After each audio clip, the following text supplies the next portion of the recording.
Please send me some money. My enemies are after me. Shannon is down. Yep, that's me. You're probably wondering how I ended up in this situation. Hey guys.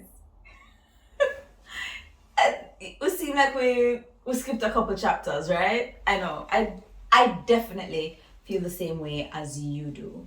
But if you stick with me for a little bit, I'll explain to you and catch everyone up.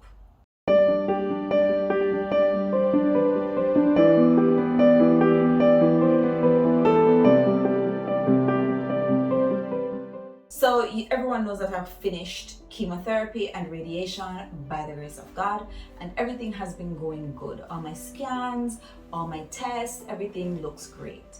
Now, scans and tests do not finish when you complete treatment. If anything, they ramp it up because it takes 5 years of clean scans and test results for them to say that you are officially in remission.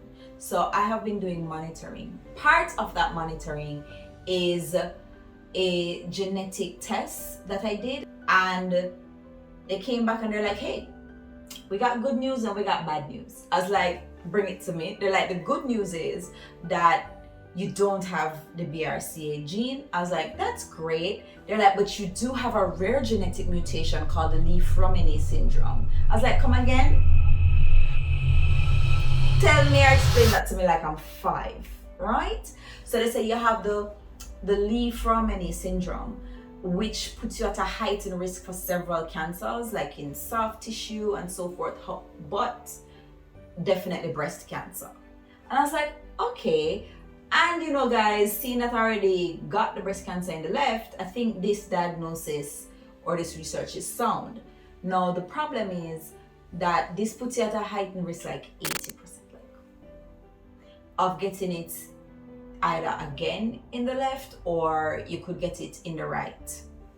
I hope I'm not misconstruing anything. I'm trying to explain it how I understand it, but you're definitely at a heightened risk, right?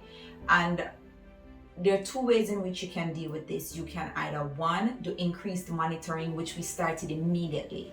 Double mammograms, pelvic exams, blood tests, full body MRI from your head to your toe. All those things I was doing, and I spoke to the researcher abroad because it's a rare mutation, so of course they want to talk to me, and they were like, you have to stay away, your diet have to be completely like as far away from an American diet as possible. No steak, no eggs, no red meat, no alcohol. Well, a little bit of alcohol, but just like how we eat in Jamaica, root vegetables, with yam, with banana, and seafood. So I was like, all right, then cool, I can do that. And they're like, so you do increased monitoring, you change up your diet, and also, part of the diet was no sugar, or you could do a double mastectomy. So I said, that's it. They said, yeah, that's the end game. A double mastectomy is just to remove it.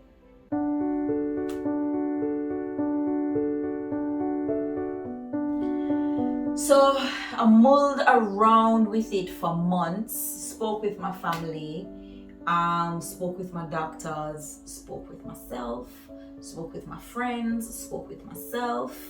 And if you guys have been following me, you know I was never gung-ho about a mastectomy. Not a singular one, much less a double. But in the words of my friend Tara, is your breasts are your life. And she told me that from the first diagnosis. So I just said, you know, this is what I have to do. So I started getting my mind ready, and this is what we did. I had a double mastectomy and a reconstruction.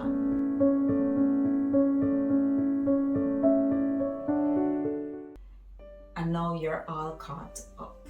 So I hope you stick on with me on yet another journey. I do feel like I'm almost starting from scratch. This is way harder than the lumpectomy was, but my friends, my family, the doctors, I call them a team, they're all great. Everybody's been excellent, and we're pushing through. So now that you're all caught up, I hope you stick and stay.